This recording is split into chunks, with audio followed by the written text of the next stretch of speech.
If you want to better understand yourself and how to better interact with others, you need to understand your values. That's why the Minimalists created a free, downloadable, and printable values worksheet that will help you identify all of your different values and the obstacles that are in your way.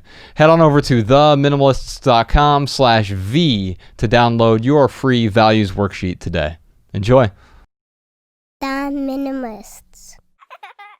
How do we find forgiveness from ourselves and others for past transgressions? So, I don't know.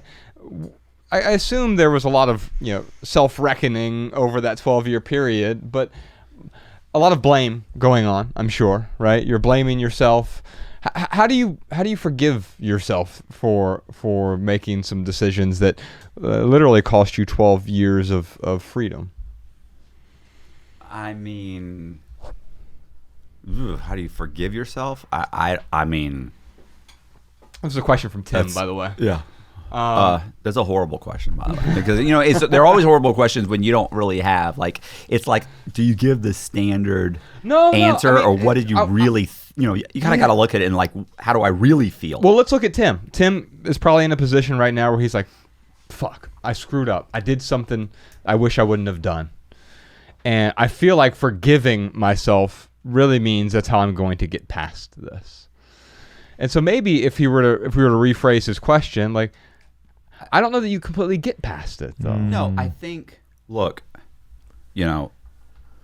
the way I look at it is, look, I can't fix anything. I can't pay back $6 million. I owe $6 million.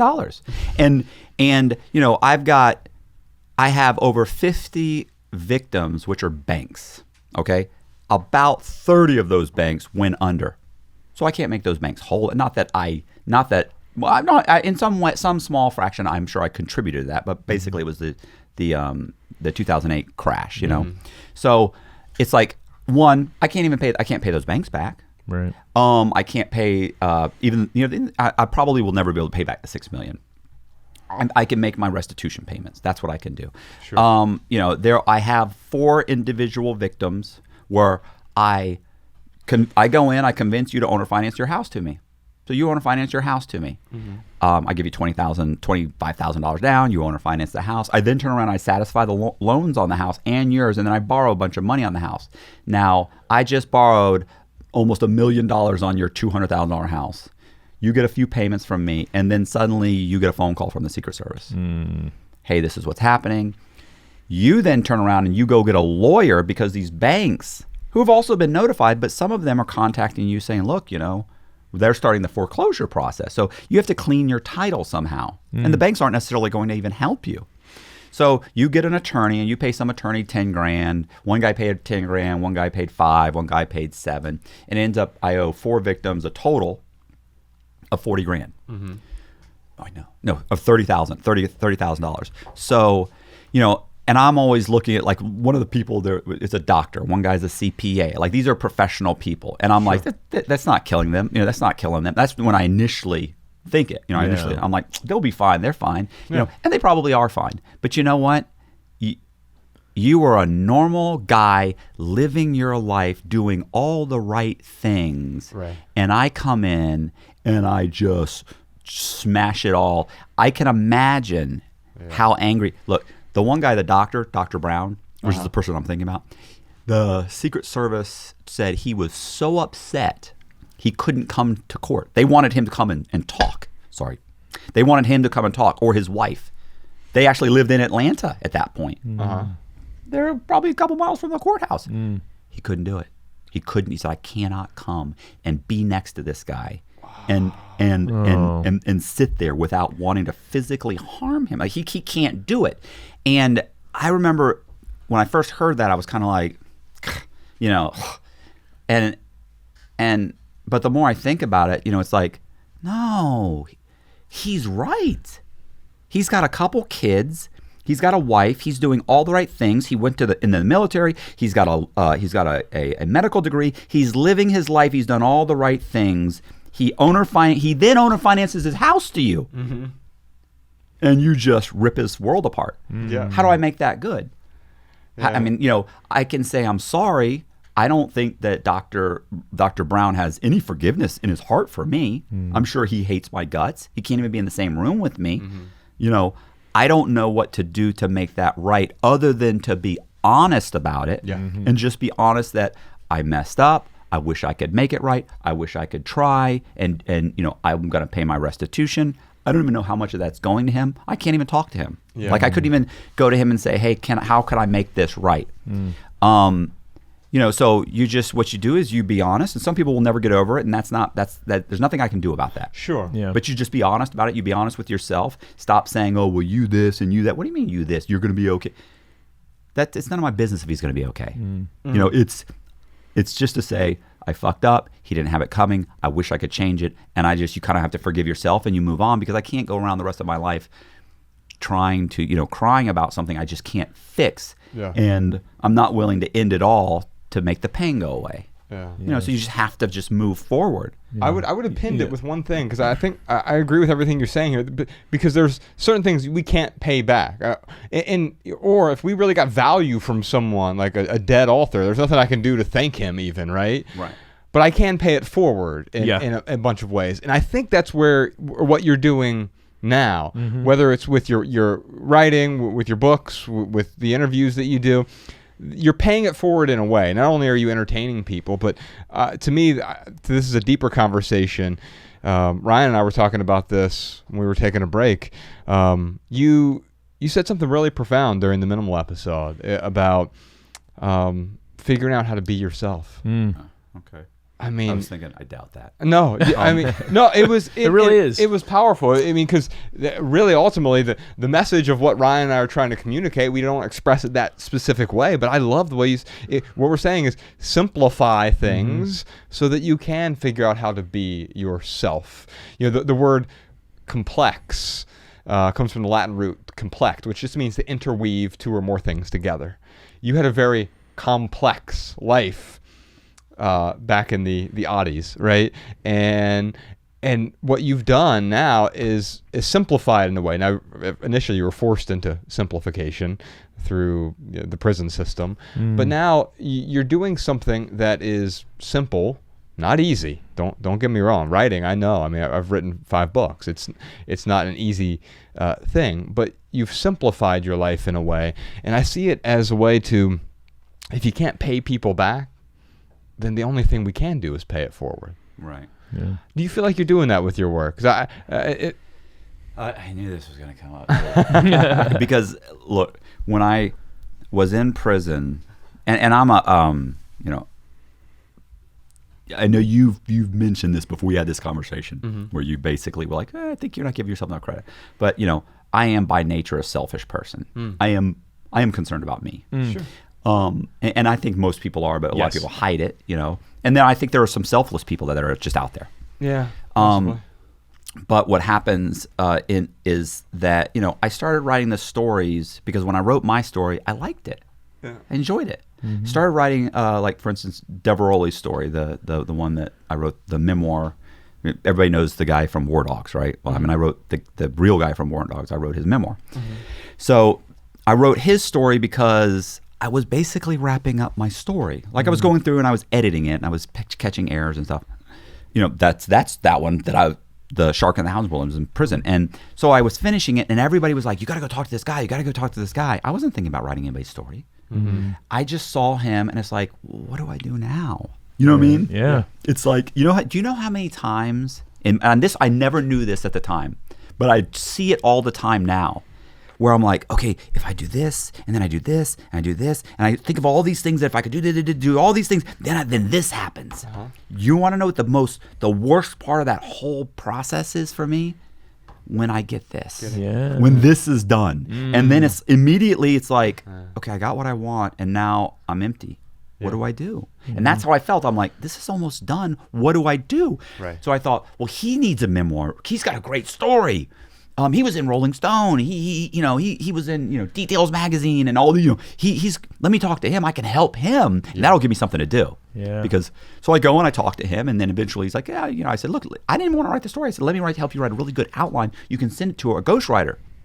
And then as I'm writing the outline, he says, can I read your book? And I went, sure. He reads my book. He comes back 3 days later. He walks up and puts it down. And he goes, bro, that's the best thing I've ever read in my entire life. And I remember thinking, now everybody was telling me how great it was. And I just remember thinking, wow, this guy's brilliant. He's fresh off the street. These other guys are my friends. They'll lie to me. And I'm thinking, wow, that's great. Now, in all fairness, about a week later, I found out he'd only read about 3 books. But, so, mostly he's read magazines and contracts. So it's in his top 3. Yeah. So anyway, he says, can you write my book? And I was like, he goes, this is what I want. And he goes, that's what I want. And I went, you can get a real writer. He goes, bro, you're a real writer. And I went, no, bro, I'm just some douchebag in prison who's trying to write. He said, no, that's amazing. So I say, okay. So we work out a deal. I write his book. When he's done, somebody else comes to me. Listen, before I'm even done, guys are like, bro, I need you to write my book. And I'm like, what? And I'm like, Deb Rowley is at least putting money on my books to pay for like core links so that you can actually type it up. I can email stuff. Like he's actually kind of semi-funding the project. These other guys, nobody's got any money. So I'm like, okay, well, what do I get from this? I mean, what's your story? And the guy tells me his story. I'm like, well, I'm sorry, and I know I feel bad for you, and you had a rough childhood. You're a sympathetic character. You've got some things that I could really work with, but you got a very common story. And I'm sorry, and I don't want to say that. And I know how you feel, and you could write that story, and I will help you write that story. But I can't dedicate my time to writing that story because there's 100 guys here that have that story. Right. So the next guy, you're like, no, the next guy. Before I know it, I'm like screening people to write their stories. Yeah, this sounds like a really selfish person here. Right. I'm helping all these people write their stories because I'm so selfish. Well, you know what's interesting? Everyone's a little selfish, and what you're doing is you are helping other people, but I do see how you think it's a little selfish because I felt because it was helping me. Yeah. It gave me purpose. But that's the right kind of selfish, though, I feel It's like. not selfish, and let me give you a distinction. There's a difference between selfish and operating in your own self-interest. Selfish is what you were doing before. It's at the detriment of other people. Yeah. It's doing things that negatively affect other people for your own personal gain. Self-interest, and some people might even call what you're doing altruism, is helping other people as you help yourself. There's nothing more rewarding than that. Right. Yeah. I mean, okay, I like that. Oh, let's go with that. Yeah. But it's true. Here's what I'm getting at is as I start writing these guys' stories, obviously, some of them are just synopses. Like I'm not going to write an entire book on you, but I'll write a synopsis of your story. I end up getting this guy into Rolling Stone magazine. Because he came to me, you got to write my book. I'm like, no. And he's like, and we were walking. Oh, I couldn't stand this guy. He was bugging the crap out of me. And I was like, bro, he goes, bro, I'll give you half of anything the story makes. And I go, you're damn right you will. I said, that was never up for debate. I said, that was always going to happen. I said, that's not a gift. I said, what's your story? I said, you're here for selling oxycodone. I was like, there's 50 guys, there's 150 guys on the compound who's doctor shopping. He goes, well, just listen to my story. And of course I was, the opportunity knocks very softly. You know what I'm saying? You're a fool not to listen. Yeah. So I was like, all right, fine. Meet me tomorrow here. And, and first of all, the nice thing is typically if you tell someone to meet you there, like they won't meet you. And then you get to write them off. You're like, nah, bro, no. Wasn't that important to him anyway. You didn't even show up. Yeah. So he shows up. And he tells me a story. And it's a great story. And so to try and get rid of him, try and get out of it, I say, listen, it's pretty unique. It is pretty good. Like the thing you did with the teddy bears and this and that. I'm like, that's pretty good. Yeah. I'm like, I can work with that. And I said, so let me write a synopsis of the story. And if I can get you into a magazine or something, like get you some publicity, because you have no publicity. Nobody knows about this story. So I need to get you some publicity. Then I'll write the book. Because I'm thinking, no way I get this guy in a magazine. I can get rid of him. Right. And so we sign a document. I'm going to write it, and I get 50% of anything that happens as a result of the story. And so we go through this whole thing. And I say, look, at some point, I'm just going to collect these stories. I'm just going to collect them. And when I get out someday, I'll have the stories. And maybe someday I'll be able to do something with them. I still have 26 years, by the way. I'm just getting out 2030. So this is just something to do to pass the time. I write the story. I send it off to like 6 or 7 reporters, and like 3 of them come back. 2 of them come back and say, this is amazing, but I just don't have time. I'm in the middle of 5 projects. 2 of them come back and say, I can do it. Can you wait 6 months? One guy comes back and says, I can present this right now. Oh, wow. And I went, okay, well, we can do? Well, I can do this. So we start going back and forth. He says, I can go to Rolling Stone. Well, he didn't want to go to Rolling Stone, actually. He wanted to go put it on he wanted to put it on Medium, which is a magazine, an online magazine. Yeah. And I went, no. I want you to go to, I said, I don't want you to put it on some blog. I want to go for it to be in Rolling Stone. He goes, it's not a blog, it's an online magazine. And I'm like, yeah, bro, listen, I'm in prison. Can I touch it?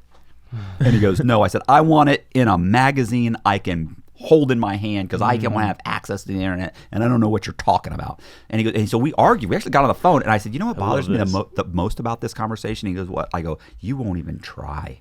Ooh. And I said, if you tried and they said no, I said, then we can go with Medium. And he goes, all right, I'll try. He comes back like 3 days later. All right, it's going to be Rolling Stone magazine. He's like, That's told awesome. you. Yeah. I'm okay with trying and failing. Listen, I've been failing my whole life, but I'm okay with trying and failing. Just not trying bothers me.